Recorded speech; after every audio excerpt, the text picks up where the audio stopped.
მოგესალმებით, ეს არის ქრონიკა 2 საათზე ახალ ამბებს თამთა გაზაშვილი გაგაცნობთ. კორონავირუსით ინფიცირების ახალი შემთხვევა, როგორია პაციენტის ჯანმრთელობის მდგომარეობა. როგორია კორონავირუსის გავრცელებით გამოწვეული ეკონომიკური ზიანი და სპეციალისტების პროგნოზი რა ნაბიჯები უნდა გადაედგას ზარალის შესამცირებლად. COVID-19-ის მეოთხე დადასტურებული შემთხვევა საქართველოში კორონავირუსით დაინფიცირებული მამაკაცის მდგომარეობა წინა 3 შემთხვევასთან შედარებით მძიმეა. პაციენტმა ინფექციურ საავადმყოფოს გუშინ დღის საათებში მაღალი ტემპერატურით მიმართა. ამ შემთხვევაშიც იტალიაში მოგზაურობის ისტორია, თუმცა ოფიციალური ინფორმაციით მამაკაც საზღვარზე ვირუსისათვის დამახასიათებელი სიმპტომები არ აღენიშნებოდა. ლევან ფოჩხვა გაგაცნობთ მეტ ინფორმაციას. დიახ, ლუგარის ლაბორატორიაში ბოლო შემთხვევა რამდენჯერმე გადამოწმდა, თუმცა ყველა მათგანმა დადებითი პასუხი აჩვენა კორონავირუსის არსებობის შესახებ. დაავადებათა კონტროლის ეროვნულ ცენტრში აცხადებენ, რომ საქართველოს მოქალაქემ იტალიიდან საქართველოს საზღვარი გადმოკვეთა კვირას, თუმცა საზღვარზე მას კორონავირუსთან დაკავშირებით არანაირი სიმპტომები არ აღენიშნებოდა, თუმცა უკვე გუშინ მიმართა ინფექციურ საავადმყოფოს მომატებული ტემპერატურით დაახლოებით 38.5 ტემპერატურით და ისახლა ექიმების მეთვალყურეობის ქვეშ იმყოფება. საერთოდ ჯამში ამ ადამიანს დაახლოებით 20-ზე მეტ პირთან ჰქონდა შემხებლობა, რომლებიც ახლა ექიმების დაკვირვების ქვეშ იმყოფებიან. გუშინ ღვიან დადასტურდა ჩვენთან ლუგარში მეოთხე ლაბორატორიულად დადასტურებული შემთხვევა, რომელიც შესაბამისად ავადმყოფი გახდათ ინფექციურ საავადმყოფოში კვლევებზე და გადაეგზავნა პასუხი ინფექციურ საავადმყოფოს, სადაც მიმდინარეობს ავადმყოფის კლინიკური მართვა.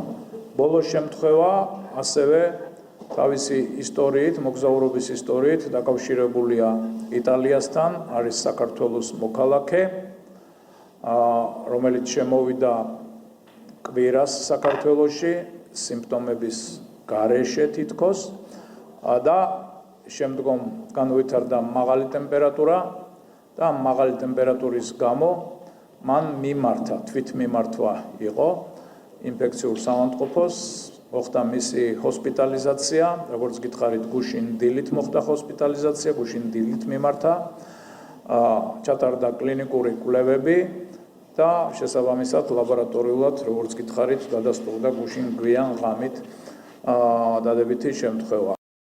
ერთ პაციენტთან დადასტურდა ეს დაავადება. ანუ ეს არის უკვე ჩვენს ცენტრში დაავადების მეოთხე შემთხვევა. განსხვავებით იმ 3 შემთხვევისგან, ამ პაციენტის მდგომარეობა უფრო მძიმეა, რაც ნიშნავს, რომ კლინიკურად მძიმე ფორმაა. დაავადება გამოვლინდა ტემპერატურის მატებით მაღალი 38.5-ზე მეტი და შედარებით მძიმე კლინიკით. დიაგნოსტირებულია ლაბორატორიებით დადასტურებულია სიტუაციები, დაწყებულია მკურნალობა, გუშინს შემდეგ დღევანდლამდე მდგომარეობა ჯერჯერობით კვლავ მძიმედ რჩება, მაგრამ სტაბილურია. დაავადებათა კონტროლის ეროვნული ცენტრი კი მოქალაქეებს კვლავ რეკომენდაციით მიმართავს, განსაკუთრებით საქართველოს იმ მოქალაქეებს, რომლებიც იტალიიდან ბრუნდებიან, რომ იმ შემთხვევაში თუ მათ საზღვარზე არ აქვთ ტემპერატურა და სხვადასხვა სიმპტომები, თვითიზოლაციაში დაახლოებით 2 კვირის განმავლობაში მაინც მოექცნენ და ასევე საზღვარგარეთ გამგზავრების მსურველებს მიმართავს დაავადებათა კონტროლის ეროვნული ცენტრი და მათ ურჩევს, რომ თავი შეიკავონ უცხოურ ქვეყნებში მოგზაურობისგან. მე მინდა მიუმართო საქართველოს მოქალაქეებს, ვინც ბრუნდებიან იტალიიდან. აუცილებელია თუ მათ სიმპტომები არ აქვთ, ან არის ძალიან მსუბუქი, შეიძლება მოთავსდნენ კარანტინში, ან ყველა მათგანი ექვემდებარება თვითიზოლაციას. ვისაც თვითიზოლაციის საშუალება არ აქვს და აცხადებს, ისინი აუცილებლად უნდა გადავიდნენ კარანტინში და 2 კვირის განმავლობაში იყვნენ დაკვირვების ქვეშ. ზოგადი რეკომენდაციები თავის არიდება თუ აუცილებლობა არ არის საერთაშორისო მგზავრობაზე, უკვე არა მარტო მაღალდასენიანებულ ქვეყნებში, არამედ ზოგადად. კორონავირუსის გამოვლენის მეოთხე შემთხვევას გამოეხმაურა ჯანდაცვის მინისტრი ეკატერინე ტიკარაძე აცხადებს, რომ დაახლოებით 25 პირთან ჰქონდა დაავადებულ ადამიანს კომუნიკაცია და ყველა ეს ადამიანი ახლა იმყოფება საკარანტინო ზონაში. ვადასტურებ, რომ დაფიქსირდა მეოთხე შემთხვევა, მეოთხე შემთხვევის პირთან კონტაქტში მყოფი პირების მოძიებაც ასევე დასრულებულია და ეს არის 25 პირი, რომელიც იქნება, რა თქმა უნდა, გამოკლეული დეტალურად და მათი ანალიზებიც ასევე გახდება საჯარო საზოგადოებისთვის. ეს პაციენტი რეკომენდაციით იმყოფებოდა თვითიზოლაციაში და შემდგომში მასთან კომუნიკაციის შედეგად უკვე გახდა საჭირო მისი სტაციონარიზაცია და დამატებითი კვლევების ჩატარება. ეს ადამიანი სამსახურში არ ყოფილა მისული, იყო თვითიზოლაციაში და შესაბამისად მდგომარეობა ამით გაცილებით უკეთესია. მას საზღვარზე სიცხე არ დაფიქსირებია. და კიდევ ერთი ინფორმაცია ხდება ჩვენთვის ცნობილი, რომ საქართველოს ხელისუფლებამ უზრუნველყო აზერბაიჯანი-ირანის საზღვარზე მყოფი საქართველოს მოქალაქეების სამშობლოში დაბრუნება. ისინი საკარანტინო ზონაში იმყოფებიან, ახლა და მათ დაავადების ნიშნები არ აღენიშნებათ. როგორც მოგეხსენებათ, შექმნილი ვითარებიდან გამომდინარე, ჩაიკეტა სახელმწიფო საზღვარი ირანს და აზერბაიჯანს შორის, ასევე ირანს და სომხეთს შორის, რამაც გამოიწვია საქართველოს მოქალაქეების გადაადგილების შეფერხება. მოლაპარაკებების შედეგად საქართველოს მთავრობამ უზრუნველყო ირანში დარჩენილი საქართველოს მოქალაქეების ტრანსპორტირება აზერბაიჯან-ირანის საზღვრიდან საქართველოს საზღვრამდე. ტრანსპორტირება განხორციელდა საქართველოს ჯანდაცვის სამინისტროს მიერ შემუშავებული პროტოკოლის თანახმად. საქართველოს საზღვარზე მათ დახვდათ მედიკოსების შესაბამისი ჯგუფი, ჩაუტარდათ შემოწმება და ისინი გადაყვანილნი არიან შესაბამის საკარანტინო დაწესებულებაში. მე შეგახსენებთ, რომ კორონავირუსის მეოთხე შემთხვევა გამოვლინდა საქართველოში, თუმცა დაავადებათა კონტროლის ეროვნული ცენტრი განგაშის საფუძველს ვერ ხედავს, რადგან აქ აცხადებენ, რომ ყველა ეს შემთხვევა არის შემოტანილი და ადამიანიდან ადამიანზე გავრცელების შემთხვევები არ ფიქსირდება. მადლობა ლევან ფოჩხვა საუბრობდა პირდაპირ ეთერში. პოლიტიკურად ანგაჟირებულ პირებს გონიათ, რომ ვირუსის სამიზნეს პოლიტიკური შეფერილობით ირჩევს. ეს განცხადება მთავრობის ხდომაზე პრემიერ-მინისტრმა გააკეთა. გიორგი გახარიამ მინისტრთა კაბინეტის შეკრება სწორედ ვირუსზე საუბრით გახსნა და აღნიშნა, რომ საზოგადოება ამ გამოწვევის საპასუხოდ მაღალ სამოქალაქო პასუხისმგებლობას იჩენს. საერთაშორისო ჯანდაცვის ორგანიზაციამ ეფექტურად და მაღალ დონეზე შეაფასა საქართველოს მთავრობის და პირველ რიგში, რა თქმა უნდა, ჯანდაცვის სამინისტროს ქმედებები ვირუსთან ბრძოლის თვალსაზრისით. და ეს არ არის მხოლოდ სიტყვები, ეს გახლავთ ის შედეგები, რომლებსაც ჩვენ დღეს მდგომარეობით ვაღწევთ, თუმცა ყველას უნდა გვახსოვდეს, რომ ეს არის გლობალური გამოწვევა და ჩვენ არ უნდა მოვდუნდეთ, არ უნდა მოვეშვათ არც ერთი წამით, კიდევ უფრო უნდა გავზარდეთ ჩვენი ეფექტურობა ერთობლივი ბრძოლის. კიდევ ერთხელ მინდა აქ ხაზგასმით აღნიშნო, რომ ჩვენ ვალდებულები ვართ მადლობა გადაუხადოთ ექიმებს, მესაზღვრეებს, მებაჟეებს და ჩვენ ეს უნდა გავაკეთოთ ყოველთვის, სანამ ამ გამოწვევას საბოლოოდ არ დავამარცხებთ. მიუხედავად იმისა, რომ ზოგიერთებს პოლიტიკურად ანგაჟირებულ ჩვენს კოლეგებს გონიათ, რომ ვირუსი სამიზნეს პოლიტიკური შეფერილობით ირჩევს და მხოლოდ ლურჯებს ან გვითლებს და წითლებს არ ემუქრება, მიუხედავად ამისა, ჩვენ ყველას კარგად გვესმის, რომ სამოქალაქო საზოგადოება იჩენს მაღალ სამოქალაქო პასუხისმგებლობას. ეს ის ბრძოლაა, სადაც ჩვენ ყველამ ერთად უნდა გავიმარჯვოთ და ეს ის ბრძოლაა, სადაც ჩვენ ყველამ ერთად უნდა მოვახდინოთ ეკონომიკაზე და ჩვენ მოქალაქეებზე ამ გამოწვევის ზეგავლენის მინიმიზაცია. პრემიერ-მინისტრმა ყურადღება კორონავირუსის გავრცელებით გამოწვეულ ეკონომიკურ ზიანზეც გაამახვილა. მისი თქმით, საერთაშორისო პროგნოზი საკმაოდ სერიოზული შინაარსისა და საქართველოს შემთხვევაში ამ გამოწვევამ უკვე იქონია გავლენა კონკრეტულ სფეროებზე. პრემიერის თქმით, ეკონომიკის სამინისტრო ეროვნულ ბანკთან ერთად იმუშავებს, რათა ეს ზიანი მინიმუმამდე შემცირდეს. ამასთან გიორგი გახარიას ინფორმაციით, ეკონომიკის მინისტრი უახლოეს დღეებში შეხვდება ტურიზმის და იმ სფეროს წარმომადგენლებს, რომლებიც ვირუსის გავრცელების გამო ყველაზე მეტად ზარალდებიან. უწყებათა შორისი საბჭო დროებითი კორონავირუსის წინააღმდეგ ბრძოლის აგრძელებს აქტიურ მუშაობას. დღეს ჩვენ განვიხილავთ ზემოქმედების ეკონომიკაზე პირველ რიგში შემსუბუქებას. მოგეხსენებათ, რომ საერთაშორისო საფინანსო ინსტიტუტები უკვე საკმაოდ სერიოზულად აფასებენ ამ ვირუსის შედეგის ზემოქმედებას ეკონომიკურ ზრდაზე და გლობალური ეკონომიკური ზრდის შემცირების უკვე სერიოზული პროგნოზები არსებობს. რა თქმა უნდა, გარკვეული ზეგავლენა, მცირედი ზეგავლენა ჯერჯერობით დღევანდელი დღისთვის ამას უკვე ქონდა ქართულ ეკონომიკაზე პირველ რიგში იმ დარგებზე, რომელიც პირდაპირ არის დაკავშირებული, რა თქმა უნდა, ტურიზმთან. ჩვენ კარგად გვესმის, რომ ეს პრობლემა მთავრობის მოსაგვარებელია. ჩვენ გამოვიყენებთ ყველა იმ ინსტრუმენტს, რომელიც მთავრობის ხელში არის, როგორც მონეტარული, ასევე ფისკალური თვალსაზრისით მიუხედავად იმისა, რომ ქართულმა ეკონომიკამ ბოლო წლების განმავლობაში გლობალური გამოწვევების წინაშე შეიძინა სერიოზული მაკროეკონომიკური მდგრადობა, მიუხედავად ამისა, ჩვენ გვესმის, რომ ამ მიმართულებით ჩვენ საკმაოდ ფრთხილად უნდა ვიმოქმედოთ და ყველაფერი უნდა გავაკეთოთ იმისთვის, რომ ჩვენს ეკონომიკურ ზრდაზე ამ ვირუსის ზემოქმედებას ჰქონდეს მინიმალური ზეგავლენა. ამისთვის შესაბამისი დავალებები უკვე გაიცა, ეკონომიკის სამინისტრო უახლოეს დღეებში შეხვდება დარგს, პირველ რიგში ტურისტულ დარგს და იმ დარგებს, რომელიც გადაცემის ეფექტი ტურიზმიდან არის საკმაოდ სერიოზული და ჩვენ ერთობლივად ფინანსთა სამინისტროსთან და ეროვნულ ბანკთან ერთად გავაკეთებთ ყველაფერს იმისთვის, რომ ეს ზეგავლენა იყოს მინიმიზირებული. კონკრეტულად რა ზარალზეა საუბარი, როგორც ეკონომიკის მინისტრი ამბობს, კორონავირუსის უარყოფითი ეკონომიკური შედეგი ზუსტ ციფრებში შეასახვა შეუძლებელია, თუმცა უხეშად რომ ვთქვათ, მხოლოდ ტურისტულმა სფერომ გასულ თვეში დაახლოებით 30 მილიონ ლარზე მეტით იზარალა. თემას ნატა მახვილაძე განავრცობს. ნატა, საინტერესოა ნეგატიური შედეგების პროგნოზი როგორია და რა ნაბიჯებით შეიძლება შემცირდეს ეს რისკები. იმისთვის, რომ რისკები შემცირდეს, მთავრობის რამდენიმე პრევენციული აქტივობა უკვე დაგეგმილია, ხვალ იგეგმება შეხვედრა ტურიზმის სფეროს წარმომადგენლებთან, ასევე სასტუმროების მეპატრონეებთან, ვინც უშუალოდ იმ სფეროს წარმომადგენლები არიან, რომლებსაც მომავალში ექნებათ კორონავირუსის გამო ეკონომიკური ზარალი. განიხილება ასევე მაგალითად იტალიასთან ფრენების აკრძალვის თემაც და ამ დროისთვის აუცილებელია სწორი გათვლები, რა დანახარჯები იქნება ხაზინიდან. პრემიერმა დღეს დაანონსა, რომ მთავრობა გამოიყენებს ყველა ბერკეტს, როგორც მონეტარულს, ასევე ფისკალურს.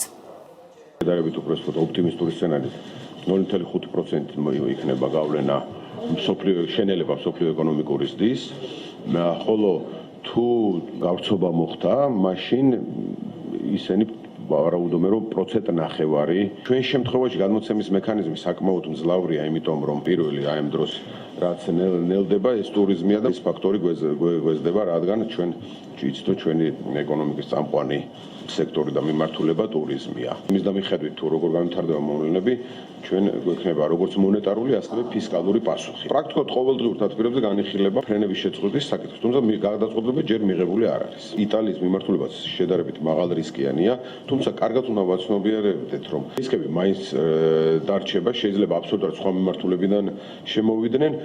თქვენ თუ გნებავთ, რომ მაქსიმალურად დავიცვათ, მე საერთოდ უნდა შეაგრძელოთ ფრენები და თქვენ წარმოგიდგენთ, რომ ეს ძალიან ძვირი ფასი იქნება გადახდილი. პირველი 2 თვის განმავლობაში სუმცირეა იმ რამოდენიმე ქვეყნის მიმართულებით ტურისტული მიმოსვლის შეზღუდვის და შეწყვეტის გამო პრაქტიკულად 30 მილიონ ლარზე მეტი ზარალი დაუდგა ტურისტულ ინდუსტრიას პირდაპირ, რაც ასე ვთქვათ, რაზე მოქმედებაც იყო თვეში. ყველაფერი გავაკეთეთ იმისთვის, რომ ჩვენი ტურისტული ინდუსტრია უფრო მეტად დაცული იყოს და უფრო მეტად დივერსიფიცირებული იყოს და გარე შოკები მასზე ნაკლებად ზემოქმედებდეს, თუმცა ეხლა ისეთ გამოწვევასთან გვაქვს საქმე, რომელზეც ნამდვილად ყველამ ერთად უნდა ვიმსჯელოთ. ხვალ დავაორგანიზებთ ამ შეხვედრას, სადაც აუცილებლად შევხვდებით სასტუმროებს, მაგრამ არა მხოლოდ სასტუმროებს, არამედ ტურისტული ინდუსტრიის სხვა ჯგუფების წარმომადგენლებს.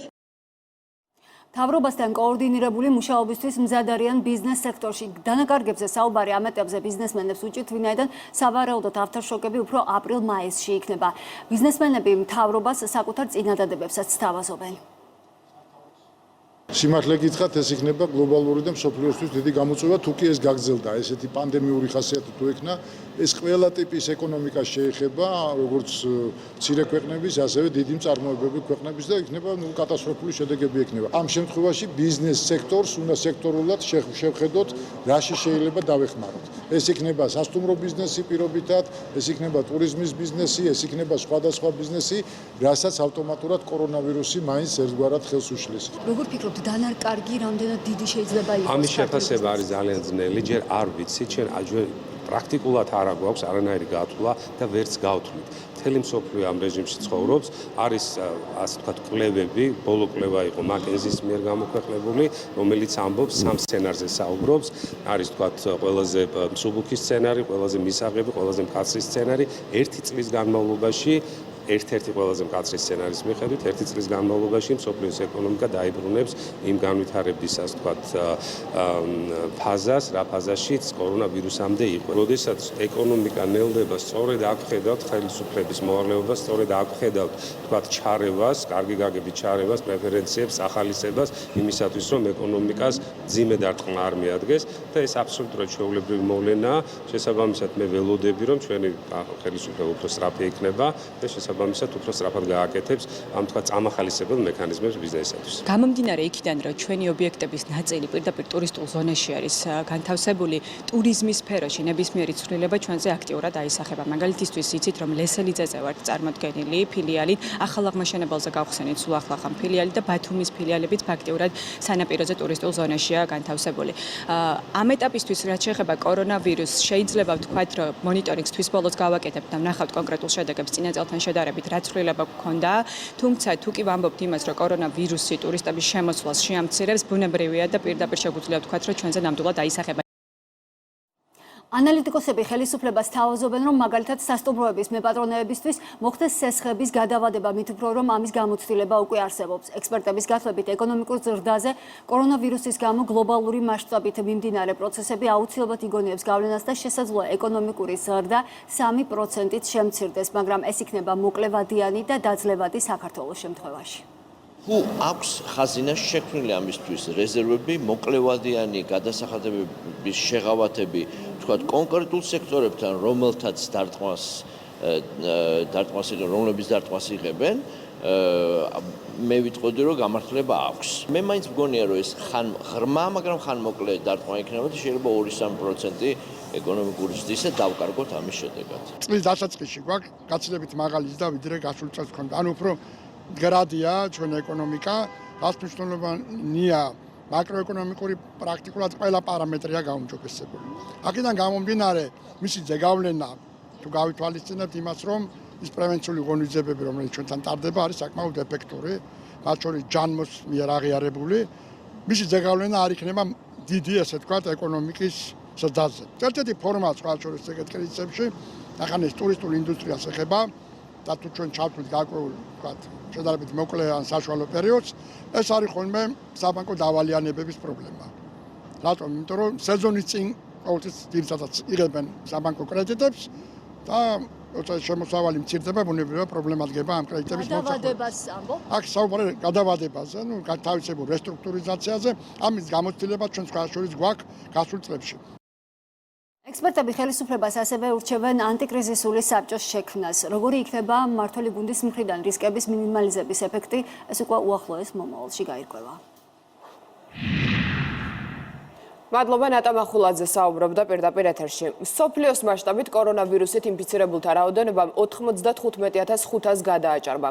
გარდაცვლილია 3,286 პაციენტი, მათგან 32 დღეს ჩინეთში დაიღუპა. რაც შეეხება გამოჯანმრთელებულთა საერთო მაჩვენებლს, ის 53,700 აღწევს. იტალიაში ინფიცირების დადასტურებულმა შემთხვევამ 3,000 გადააჭარბა. ქვეყნის მთელ ტერიტორიაზე მარტის შუარიცხვებამდე სასწავლო პროცესი შეწყდა. რაც შეეხება ირანის მონაცემებს, ინფიცირებულთა რიცხვი თითქმის 3,000 აღწევს. შეერთებულ შტატებში კონგრესის წარმომადგენელთა პალატამ კორონავირუსის წინააღმდეგ ბრძოლისათვის სოლიდური თანხების გამოყოფას ემხრობა. კანონპროექტს, რომელიც 8 მილიარდ 300 მილიონი დოლარის გამოყოფას ითვალისწინებს, მხარი უკვე დაუჭირეს. ვაშინგტონში იქმნება საკარანტინო ზონებიც. გუბერნატორის სახელმწიფო საკუთრებაში არსებულ მეფლ ლეინის სკოლას ეწვია, სადაც ერთ დროს არასრულწლოვანი მსჯავრდებულებიც იყვნენ განთავსებულნი. კორონავირუსის გამო საგანგებო მდგომარეობა უკვე გამოაცხადეს კალიფორნიაში, სადაც ერთი ინფიცირებული პაციენტი გარდაიცვალა. ახლა კი სხვა თემები. შინაგან საქმეთა სამინისტრომ ქურდული სამყაროს წევრობისა და ქურდული სამყაროს წევრისათვის მიმართვის ბრალდებით რამდენიმე პირი დააკავა. ამ თემაზე ახლა საპოლიციო უწყებაში ბრიფინგი იმართება, რომელსაც პირდაპირ ეთერში გთავაზობთ.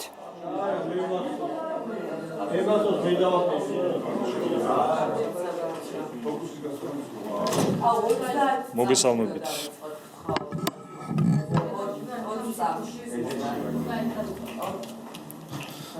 მოგესალმებით. შინაგან საქმეთა სამინისტროს თანამშრომლებმა გენერალურ პროკურატურასთან ერთად ქალაქ თბილისში ჩატარებული კომპლექსური ოპერატიული ღონისძიებების შედეგად ქურდული სამყაროს წევრობისა და ქურდული სამყაროს წევრისთვის მიმართვის ბრალდებით 4 პირი დააკავეს. ცენტრალური კრიმინალური პოლიციის დეპარტამენტის თანამშრომლების მიერ მოსამართლის განჩინების საფუძველზე დაკავებული არიან 1977, 1986, 1988 და 1991 წელს დაბადებული პირები. დაკავებულებს ბრალი ქურდული სამყაროს წევრობასა და ქურდული სამყაროს წევრებისათვის მიმართვა შეედებათ. დანაშაულები 3-დან 10 წლამდე ვადი თავისუფლების აღკვეთას ითვალისწინებს.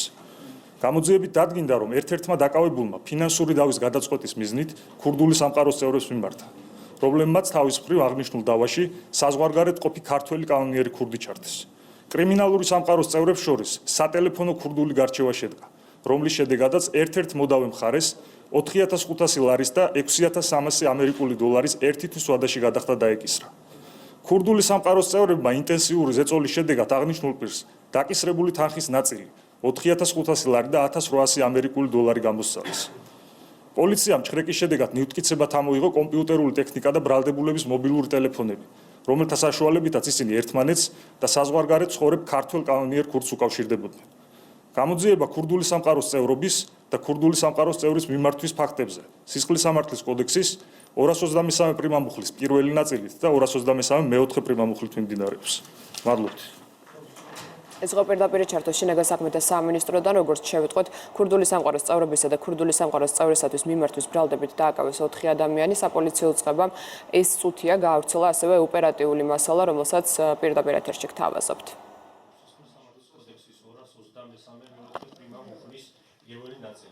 ქურდული როგორ უნდა ასე მე ვანახე ამას დედი სამარხო უნდა გაყოფილიყო ჩვენი ფული იმიტომ შენ ნახევარწაიღებდი და ჩვენი ფული სამარხო იყოფოდა ხო და იმ ხალხთან მე ეხლა ქურდებთან რომ ხელა ფული წავიდე მაგას არ უნდა დააკვირდეს მაგას ხო მაგას ვაფშე დააკვირდება ყველაფერი ცოტა ხანში არა ხო და რა უნდა მაგის ვიზა საინტერესოა ვინ არის მაგის ვიზაშვილი რა ვინ ეგ ფული რო წაართვი მაგაზია გამწარებული იქ რო საუბარი შედგა რა ჭარაიასთან დავრებით ხორთან დავრებით და საუბარში მაჩუკავა მაგანო იმენას როგორ გაჩვიდაო მაგის ფული არ იყო ქურდები რო ჩარიოს მაგაზე მე ვარ ადუშე მე გავსო მაგის პასუხს შენ არავინ არ შეგაწუხებს ამ საქმეში ხო ჩარეულია ვიღაცა ხო ვიღაცამდე ხო უნდა მივიდეს ეს ფული რა მე რომ მოდი ჩვენთან ხო და ჩვენ გაზრდელი ნაპრავლენია თქვენ ახლა ისმენთ მასალას, რომელიც გაავრცელა შინაგან საქმეთა სამინისტრომ საქმე ეხება ქურდული სამყაროს წევრობასა და წევრისათვის მიმართვის ბრალდებას. სუსის ანტიკორუფციულმა სააგენტომ კი დიდი ოდენობით ქრთამის აღების ფაქტზე ერთი საჯარო მოხელე დააკავა გამოძიების ცნობით სოფელ ჯანდარის ადმინისტრაციულ ერთეულში. გარდაბნის მუნიციპალიტეტის მერის წარმომადგენელმა თურქეთის მოქალაქეებს სახელმწიფო საკუთრებაში არსებული მიწის ნაკვეთის 1 წლის სარგებლობაში გადაცემის სანაცვლოდ 30000 ლარი გამოართვა. ის თანხის აღების დროს დააკავეს. დანაშაული 7-დან 11 წლამდე პატიმრობას ითვალისწინებს. Milleri sayfaları. Sayın iyidir yani ki. Bu 10 bin lira. 10 bin lira da bu. 10 bin lira da bu. 30 bin lira. დიდი ოდენობით ქრთამის აღების ფაქტზე სოფელ ჯანდარის ადმინისტრაციულ ერთეულში გარდაბნის მუნიციპალიტეტის მერის წარმომადგენელი დააკავეს. გამოძიებამ დაადგინა, რომ აღნიშნულმა პირმა თურქეთის მოქალაქეებს სახელმწიფო საკუთრებაში არსებული მიწის ნაკვეთის 1 წლის ვადით სარგებლობაში გადაცემის და სამსახურებრივი მფარველობის სანაცვლოდ ქრთამის სახით 30000 ლარი გამოართვა. გახდება თუ არა გიგი უგულავას მიმართვა იმპულსი საარჩევნო სისტემაზე საბოლოო შეთანხმებისათვის. ევროპული საქართველოს პატიმარი ლიდერი მიმართავს გუნდელებს, მისი გათავისუფლების საკითხი არ აქციონ ბარიერად მაქსიმალურად პროპორციული სისტემის მიღების პროცესში. ეს იმ ფონზე, როდესაც მისი თანაპარტიელების შეთანხმების მიღწევისათვის ერთ-ერთ პირობას სწორედ ეგრეთ წოდებული პოლიტიკური პატიმრების გათავისუფლებას ასახელებდნენ. შეიცვალა თუ არა ეს პირობა უგულავას წერილის გამოქვეყნების შემდეგ სოფო ბერიძისაგან მოვისმენთ სოფო, რასაც ხადებენ ოპოზიციაში. თამთა სწორედ იმიტომ, რომ გიგი უგულავა გახლავთ ევროპული საქართველოს ლიდერი, ჩვენ განსაკუთრებით გვაინტერესებდა დღეს სწორედ ამ პარტიის პოზიცია. მაშინ, როდესაც დაიგეგმა ჟურნალისტებისა და გიგაბოკერიას შეხვედრა პარტიულ ოფისში, რა თქმა უნდა, ჩვენც მოვედით ამ შეხვედრას და სრულად უწყინარი შეკითხვა დაუსვით გიგაბოკერიას. გვაინტერესებდა მაგალითად იმ შემთხვევაში, თუ კი ხელისუფლება არსებული პოლიტიკური დაძაბულობის ფონზეც დაარეგისტრირებს საარჩევნო კანონში ცვლილებებს, კონსტიტუციურ ცვლილებებს, მიიღებს თუ არა ევროპული საქართველოს მონაწილეობას სწორედ ამ საკონსტიტუციო განხილვების დროს. Ამ კითხვამ როგორც ჩანს გიგაბოკერია გააღიზიან, არა და მხოლოდ უწყინარი შეკითხვა იყო, ფორმულირება დაგვიწუნა, გვირჩია რომ სხვებს ვაცალოთ შეკითხვების დასმა, რადგან უჭირს ჩვენი ატანა. შესაძლებელია მაინც ამ დაპირისპირების ფონზეც კი ხელისუფლებამ დაარეგისტრიროს ინიციატივა 9 მარტისთვის და შემდეგ საკონსტიტუციო განხილვები დაიწყება თქვენ იცით. აპირებთ თუ არა, თუნდაც ამ ფორმატშიც ჩაერთოთ და საზოგადოებას თუნდაც ამ ფორმატშიც, ანუ რომელ ფორმატში არ ვერთვებით? არა, ამ ფორმატში ჩაერთოთ. ანუ ცის გარეშე. არა, ფორმატი იქნება. არა, თქვენთან რთულია, მაგრამ გიტანთ, იმიტომ რომ ეს არის თავისუფლება, რომ რა გვაქვს აუტანელი, ბატონ გიგა, კითხვას გისვამთ, აპირებთ თუ არა. აცალეთ სხვებს, თქვენ რომ ჩემი პასუხები არ მოგწონთ, ეგ ხო არ ნიშნავს, რომ სხვებს ხელმან ანუ მაშინ არ მოხსენი კამერა რა. მოხსენით და კარგად ზამთრობთ.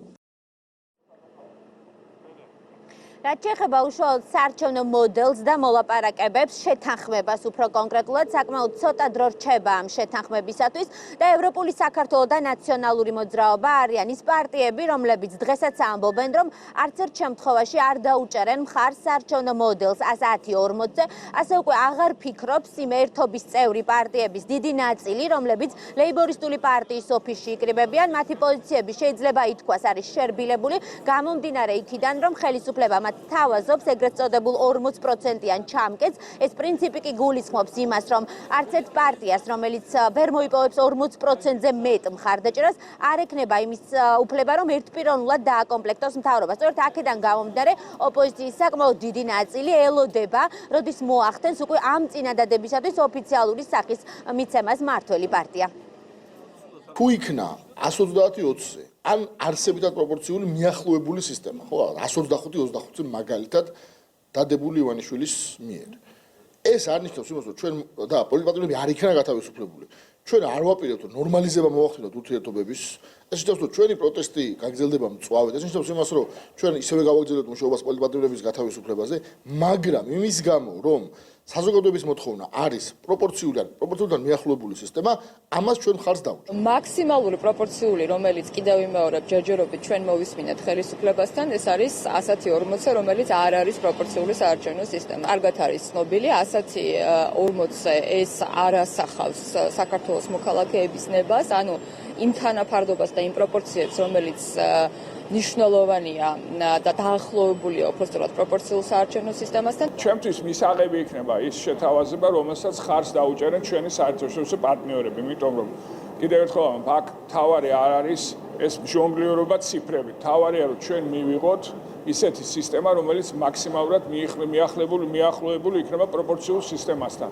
პოზიტიურად უყურებთ შესაძლებლობას და მიგვაჩნია რომ შეთანხმება შესაძლებელია შედგეს, უნდა შედგეს ეს შეიძლება ჩვენ ქვეყანას. ოპოზიცია მხარს დაუჭერს იმ ვარიანტს, რომელიც უპასუხებს 40%-იან პრინციპს, მაგრამ ნათელი არის და კიდევ უფრო ნათელი ხდება დღევანდელი განცხადების შემდეგ, რომ ძალიან იზრდება შანსები ხელისუფლებასა და ოპოზიციას შორის კომპრომისული შეთანხმების მიღწევისა. უმეტესობა პოლიტიკური სუბიექტებისა იზიარებს იმას, რომ ბარიერი უნდა იყოს 1%-იანი და არა 3%-იანი. რაც შეეხება მაჟორიტარულ ოლქთა მანდატთა რაოდენობას, ანუ ოლქების რაოდენობას, ესე იგი ნათელია რომ უნდა მოძებნილი იქნას რაღაც გონივრული კომპრომისი და ეს უფრო მიზანშეწონილია რომ გაკეთდეს თვითონ ამ ოლქების ფორმირების და განსაზღვრის საკითხზე მსჯელობისას.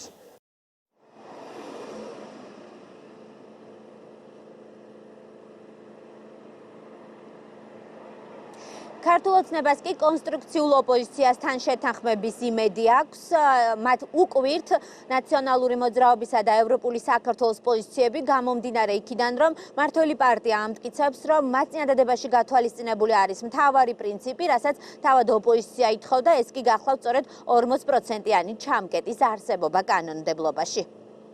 140-ზე ზუსტად ამის გათვალისწინებით მოხდა ჩვენი მხრიდან წარდგენა ოპოზიციისთვის, რომ ეს არის ის საუკეთესო გამოსავალი, სადაც ჩვენი თანაგუნდელების მხრიდანაც ექნება მხარდაჭერა ამ სისტემის სრულებას და დარწმუნებული ვარ ოპოზიციის მხრიდანაც ექნება. ეს არის რეალურად იმის შესაძლებლობა, რომ ყველა პარტიას თუ ექნება საზოგადოების მხარდაჭერა 1%-იანი ბარიერის პირობებში ექნება შესაძლებლობა, რომ მათი წარმომადგენლები იყვნენ 2020 წლის პარლამენტში. საარჩევნო სისტემის მოდელი, რომელიც იქნა შეთავაზებული მმართველი გუნდის მიერ, უზრუნველყოფს არჩევნების ძალიან მაღალი სტანდარტით, დემოკრატიული სტანდარტით ჩატარებას. ეს არის მეტად უფრო პროპორციული სისტემა, ვიდრე არსებული რაც არის კონსტიტუციაში განსაზღვრული.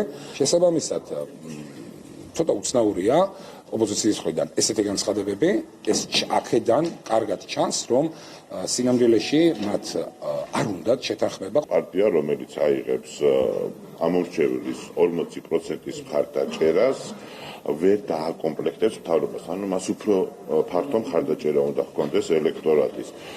ეს ვფიქრობ, რომ არის ძალიან რეზონული და ჩვენი ქვეყნისთვის საჭირო ინიციატივა, ასე რომ თუ არ ეყოფა გონიერება ოპოზიციას და ისინი გავლენ დემოკრატიული პროცესების მიღმა, მაშინ ამ ინიციატივას ქართული ოცნება თავად დაარეგისტრირებს. შეთანხმებისთვის კი საკმაოდ ცოტა დრო რჩება, იმისთვის რომ თუ მხარეები შეძლებენ პოზიციების შეჯერებას უკვე ფორმალური სახე მიიღოს ამ შეთანხმებამ, მაქსიმალური ვადა არის 9 მარტი და ჩვენი ინფორმაციით არ არის გამორიცხული, რომ შაბათს დაპირისპირებულ მხარეებს შორის კიდევ ერთი აუდიენცია გაიმართოს. მადლობა სოფო ბერიძე საუბრობდა პირდაპირ ეთერში. ევროპის რეკონსტრუქციისა და განვითარების ბანკის პირველი ვიცე-პრეზიდენტი საქართველოს პრემიერს შეხვდა. მთავრობის ადმინისტრაციის ინფორმაციით იურგენ რიგტერნიკმა ბოლო პერიოდში ქვეყნის პროგრესს შთამბეჭდავი უწოდა და ეკონომიკური ზრდის მაჩვენებელი პოზიტიურად შეაფასა. ძალიან კარგი და კონსტრუქციული შეხვედრა ჰქონდა საქართველოს პრემიერ-მინისტრთან და ფინანსთა მინისტრთან, რომელიც ამავდროულად ევროპის რეკონსტრუქციის და განვითარების ბანკის მმართველია საქართველოს მხრიდან. ქვეყნის მიერ 2019 წელს მიღწეული წინსვლა საკმაოდ შთამბეჭდავია. ეკონომიკური ზრდის მაჩვენებელი ძალიან კარგია, რაც გასულ წელს ევროპის რეკონსტრუქციის და განვითარების ბანკის ინვესტიციების ოდენობის ზრდაზე აისახა, თითქმის 300 მილიონი ევროს კაპიტალ დაბანდება განხორციელდა. შეხვედრაზე სამომავლო პერსპექტივებიც განვიხილეთ და ბევრი შესაძლო პროექტი გამოვავლინეთ ერთობლივი ინვესტიციების განსახორციელებლად, როგორც სახელმწიფო, ასევე კერძო სექტორში. 2020 წელი გამოწვევა იქნება საქართველოსთვის არა მარტო იმის გამო, რომ მესამე კვარტალში არჩევნებია დაგეგმილი, არამედ კორონავირუსის მიზეზითაც. ეს ყველა ქვეყნისთვის გამოწვევაა. საქართველოს პრემიერ-მინისტრთან განვიხილეთ მისგან მომდინარე სავარაუდო ეფექტი. ის მთელს რეგიონზე მოახდენს გავლენას მთლიანი შიდა პროდუქტის ზრდის მიმართულებით, განსაკუთრებით ისეთ ქვეყნებში, სადაც ტურიზმი დიდ მნიშვნელობას ატარებს. ეროვნულ ბოტანიკურ ბაღში ახალი ბოტანიკური ცენტრი აშენდება. მშენებლობა საფუძველი ცოტა ხნის წინ თბილისის მერმა და ბოტანიკური ბაღის დირექტორმა ჩაუყარეს. ახალი ცენტრი ლაბორატორიულ და ადმინისტრაციულ ინფრასტრუქტურას გააერთიანებს. ცენტრის მშენებლობისათვის 2.700.000 ლარი დაიხარჯება. პროექტი 2021 წელს დასრულდება.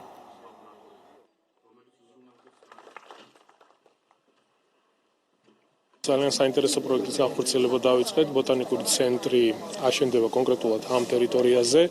დაახლოებით წელიწადნახევარი დაჭირდება პროექტის სრულად განხორციელებას.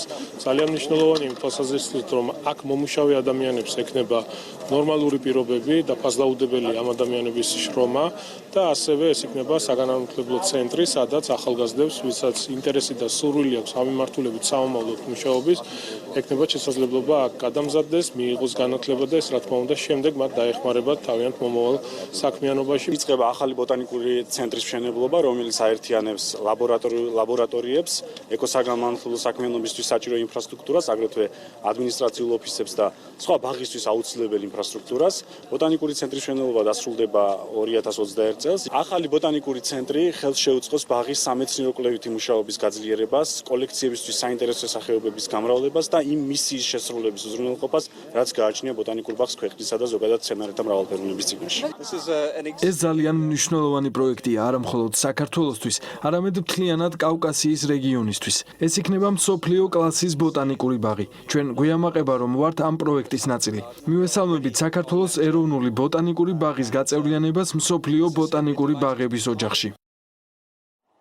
საოკუპაციო ძალების წარმომადგენლებმა საქართველოს კიდევ ერთი მოქალაქე დააკავეს ქალი აიყვანეს ბერშუეთის მიმდებარე ტერიტორიაზე, რომელიც ოკუპირებულ წინაგარას ესაზღვრება. აქ კი რუსი ჯარისკაცების ბაზა არის განთავსებული. ადგილობრივებმა ქალის ვინაობა არ იციან, არ გამორიცხავენ, მას გზა არეოდა, რადგან მიმდებარედ ბევრი მონაკვეთია, სადაც მავთულ ხლართები გაბმული არ არის.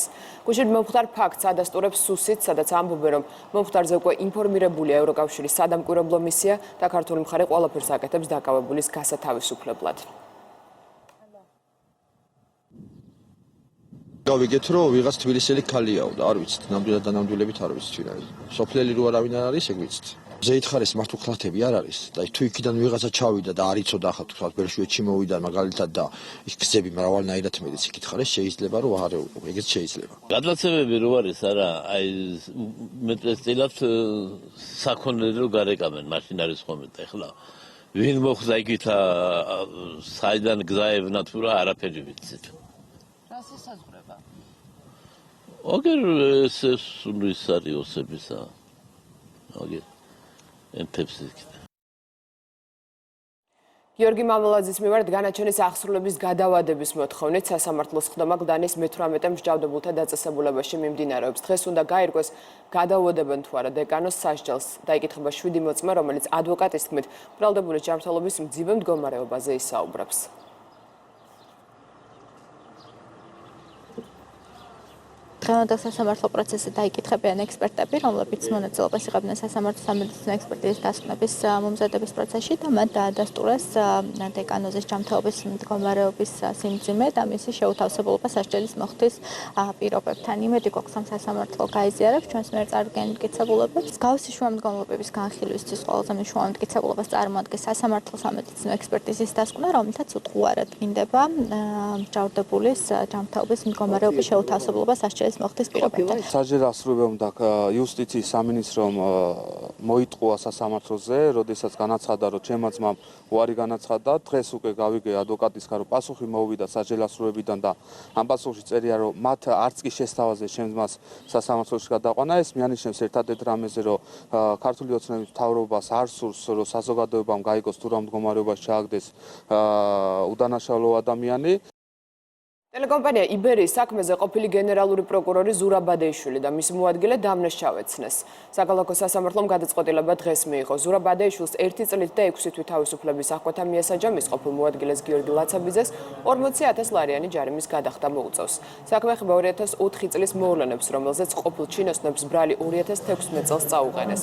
გამოძიების ცნობით ნაციონალური მოძრაობის ახლად არჩეული ხელისუფლების წარმომადგენლებმა, მათ შორის გენერალურმა პროკურორმა გადაწყვეტეს ხელში ჩაეგდოთ ომეგა ჯგუფის კუთვნილი ტელეკომპანიის სამოუწყებლო ლიცენზია, რათა ტელევიზია კონტროლირებადი ყოფილიყო. ამ მიზნით კი შემუშავდა გეგმა, რომელიც ადეიშვილმა და მისმა მოადგილემ განახორციელეს. ეს არის გამოძიების ოფიციალური ვერსია.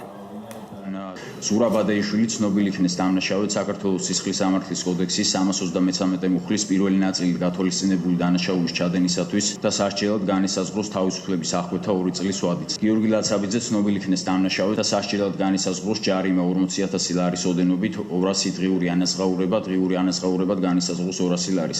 გადათეთახმებით გამოძიების ინფორმაციას, რომ თქვენი მიზანი იყო ტელეკომპანია იბერიის იყვნენ მოწმეები, რომლებიც პირდაპირ საუბრობდნენ თუ როგორ მოითხოვა ზურა ბადეიშვილმა და შემდგომ უკვე გიორგი ლაცაბიძემ ტელეკომპანია იბერია TV-ს კუთვნილი ლიცენზიის იძულებით დათმობა. ამ მოთხოვნის ფაქტთან მიმართებით არსებობდნენ ასევე პირდაპირ მოწმეები, რომლებიც უშუალოდ შეესწრნენ დანაშაულებრივი შინაარსის შემცველი ბრძანების გაცემას და სწორედ ამ მტკიცებულებათა ერთობლივით დადასტურდა მათი მხრიდან დანაშაულის ჩადენა. ასევე საქმეში არსებობდა ნასყიდობის ხელშეკრულების ფიქტიური გადაფორმების წერილობითი დოკუმენტები, რომლებიც გაფორმებული იყო ღამით არასამუშაო და არც ერთი წერილობით შემძენი ნასყიდობის ხელშეკრულებით განსაზღვრული მესაკუთრე არ იყო რეალური პიროვნება და ეს პიროვნებები იყვნენ ეგრეთ წოდებული ცრუმაგიერი პირები, რომლებიც იყვნენ ფიქტიური შემძენები ტელეკომპანიის კუთვნილი ლიცენზიის. ინოვაცია, ინკლუზიური განათლება და ხარისხი ეს არის თითქმის 103 მილიონი დოლარის ღირებულების პროექტი, რომლის პრეზენტაციაც საქართველოს მთავრობამ და მსოფლიო ბანკმა დღეს გამართეს. პროექტის მიზანი სკოლამდელ განათლებაზე ხელმისაწვდომობის გაზრდა და ხარისხის გაუმჯობესება. თანხა, რომელიც უკვე აღნიშნე, მომდევნო 6 წლის განმავლობაში 5 ახალი სკოლის მშენებლობას დაახლოებით 60 არსებული სკოლის რეაბილიტაციას და 150-მდე ახალი პროგრამის შექმნას მოხმარდება. ჯამში ეს აისახება სკოლამდელი ასაკის და ზოგად საგანმანათლებლო სკოლის დაახლოებით 116,000 მოსწავლეზე. პროექტი მოხმარდება საგანმანათლებლო ინფრასტრუქტურის განვითარებას და ასევე შინაარსობრივ ნაწილს, რაც გულისხმობს განათლების ხარისხის ამაღლებას ყველა საფეხურზე. თქვენ მოგეხსენებათ, რომ აქტიურად მიმდინარეობს განათლების რეფორმა, ახალი სკოლის მოდელის დანერგვა, ეს პროექტი რასაკვირველია დაეხმარება ამ მიმართულებას. დიდი მადლობა მინდა გადავუხადო ჩვენს დონორებს, განსაკუთრებით მსოფლიო ბანკს ამ პროექტის განხორციელებაში მიღებული ძალიან დიდი წვლილისთვის. ეს ძალიან მნიშვნელოვანი პროექტია, რომელიც 3 კომპონენტისგან შედგება. პირველი არის სწავლის დონის გაუმჯობესება. ბავშვები 12 წელს ატარებენ სკოლაში, მაგრამ მათი ცოდნის დონე 8 წლიანი სწავლის შედეგზე ოდნავ მეტს უტოლდება. მეორე არის კადრებზე ფოკუსირება და მასწავლებლების კვალიფიკაციის გაზრდა. მესამე კომპონენტი კი ინფრასტრუქტურაა. რეგიონებში ვნახეთ სკოლები, სადაც გათბობა შეშის ღუმელებით ხდება. ჩვენი მიზანია სასწავლო გარემო იყოს კომფორტული. დღის სხვა ამბებზე ვისაუბრებთ რეკლამის შემდეგ, ასე რომ დაგველოდეთ.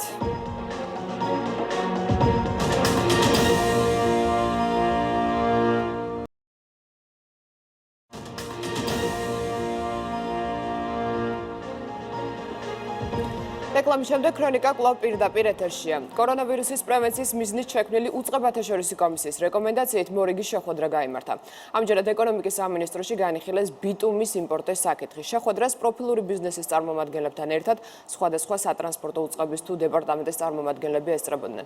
საქმე იმაშია, რომ ბიტუმის ძირითადი იმპორტიორი არის ირანი, რომელიც უკვე ვირუსის გავრცელების მხრივ მაღალი რისკის ქვეყანაა. ეს მასალა კი შემოდის ძირითადად სატვირთო ავტომობილებით. პრევენციის მიზნით ამ ავტომობილების გადაადგილების წესში ცვლილება შევიდა და მძღოლების მიმართ გავცვალეთ ინფორმაცია თუ რა ფორმით შეიძლება შემოვიდეს, რა ტარიფით და რა ვადებში, სხვა ალტერნატიული მულტიმოდალური დაუშვათ გადაზიდვის შემთხვევაში და იყო ძალიან პროდუქტიული შეხვედრა, იმიტომ რომ ჩვენ უკვე სრული სურათი გვაქვს ბაზარზე არსებული მოწოდების ალტერნატივების შესახებ და ვადების და ფასების შესახებ. ამას უკვე ინდუსტრია თვითონ დაამუშავებს და მისთვის ყველაზე სასურველ გზას ამოირჩევს თუ რა ფორმით შემოვიდეს. კორონავირუსის გავრცელებასთან დაკავშირებული რისკების თავიდან აცილების მიზნით ინოვაციების და ტექნოლოგიების სააგენტომ და ბიზნესის და ტექნოლოგიების უნივერსიტეტმა ახალი პროექტი წარადგინეს. საგანმანათლებლო პროექტი მეწარმეობის, ტექნოლოგიების და ინოვაციების მიმართულებით ონლაინ რეჟიმში სესიების ჩატარებას გულისხმობს. იდეის ავტორების განცხადებით, პლატფორმა ყველა სასწავლო დაწესებულების სტუდენტებს მოემსახურება. პროექტი 2 კვირაში ამოქმედდება. თუ ანალოგიური პერიოდი გაგრძელდა, ჩვენ მზად ვიქნებით, რომ ონლაინ რეჟიმში ყველასთვის, კიდევ ერთხელ ვიმეორებთ, ყველასთვის მაქსიმალურად ხელი შევუწყოთ ონლაინ სხვადასხვა მეთოდების, ვებინარების საშუალებით, სხვადასხვა ონლაინ შეხვედრების, სოციალური მედიის გამოყენების, სხვადასხვა ტექნოლოგიური პლატფორმების გამოყენებით, ჩვენი ახალგაზრდები რაც შეიძლება მაღალი ხარისხის ცოდნას უწყვეტად ეუფლებოდნენ. ეს პროგრამაც არის ერთგვარი დასაწყისი, რაც გულისხმობს იმას, რომ შესაძლებელი გახდეს, რომ ონლაინ განათლება დაინერგოს სწავლების ყველა საფეხურზე. ეს არა მარტო ესეთი ვირუსული გავრცელების პერიოდში არის მნიშვნელოვანი, თუნდაც სხვა მშვიდობიან პერიოდშიც. ეს არის შესაძლებლობა, რაც მეტი ადამიანი მოიცვათ ამ განათლების სისტემაში. ქვეყნის მასშტაბით სადეზინფექციო სამუშაოების გრძელდება, მათ შორის შინაგან საქმეთა სამინისტროს მომსახურების სააგენტოსა და მოქალაქეთა მომსახურების ცენტრებში. პრევენციული ღონისძიებების ფარგლებში სპეციალური ხსნარები დამუშავდა ქვეყნის მასშტაბით მომსახურების სააგენტოს ყველა სტრუქტურული ერთეული დამუშავდა როგორც მომსახურების დარბაზები და ოპერატორთა მაგიდები, ისე ყველა ის ოთახი, რომლითაც მომსახურების სააგენტოს თანამშრომლები სარგებლობენ. მომსახურების სააგენტოს დღის განმავლობაში ასობით ადამიანი აკითხავს სხვადასხვა სერვისის მიღების მიზნით. აღნიშნულიდან გამომდინარე, პრევენციული ღონისძიებებს აქვს მნიშვნელოვანი ხასიათი როგორც ჩვენი თანამშრომლებისთვის, ასევე აქ მოსული მოქალაქეებისთვის. შეეხება უცხოეთის ახალ ამბებს ბრაზილიაში წყალდიდობის მსხვერპლთა რიცხვი გაიზარდა და 24-ს მიაღწია. ადგილობრივებმა და მაშველებმა გადარჩენილთა პოვნის იმედი თითქმის დაკარგეს, თუმცა 25 უგზო უკლო დაკარგული ადამიანის ძებნა მაინც არ წყდება. სინოპტიკოსების ცნობით სან-პაულუში ერთი დღე-ღამის განმავლობაში თითქმის იმ რაოდენობის ნალექი მოვიდა, რომელიც ზოგადად მთელი თვის განმავლობაში მოდის. თურქეთიდან ევროკავშირის მიმართულებით დაძრულ მიგრანტებს უკვე რამდენიმე დღეა საბერძნეთის საზღვარზე ღია ცის ქვეშ უწევთ ცხოვრება. საზღვარზე უსაფრთხოების გასაძლიერებლად ოფიციალურმა ათენმა სამართალდამცველთა დამატებითი ძალები გადაისროლა. ოფიციალურმა ანკარამ პარასკევს განაცხადა, რომ მიგრანტებს ევროკავშირში გადასვლაში ხელს აღარ შეუშლის. დღეს კი დანიშნულია პუტინის და ერდოღანის შეხვედრა, რომლის მთავარი თემა იქნება სირიაში კონფლიქტის გადაჭრა და მიგრანტთა კრიზისი. კაიროს ყოფილი გენერალური მდივანი ხავიერ პერეს დე კუელიარი 100 წლის ასაკში გარდაიცვალა, მისი დიპლომატიური კარიერა გასული საუკუნის 40-იან წლებში დაიწყო. 79-71 წლებში საბჭოთა კავშირში პერუს ელჩის თანამდებობაზე მუშაობდა, 1982 წელს კი გაიროს რიგით მეხუთე გენერალურ მდივნად აირჩიეს და ამ პოსტზე 2 ვადით იმუშავა. აღსანიშნავია მისი ძალისხმევა ფოლკლენდის კუნძულებისა და ირან-ერაყის კონფლიქტის გადაჭრის მიმართულებით. კომპანია ნესტლე მექსიკასა და ბრაზილიაში ტყის მასივის ხელახალი განაშენიანების პროექტში ერთვება, რომელიც 3 მილიონი ხის დარგვას ითვალისწინებს. პროექტის ხანგრძლივობა წელიწად ნახევარია. შვეიცარიული კომპანიის ხელმძღვანელთა თქმით, ამ ფორმით მათ სურთ წვლილი შეიტანონ 2050 წლისათვის სათბურის გაზების ნულოვან ნიშნულზე დაყვანაში.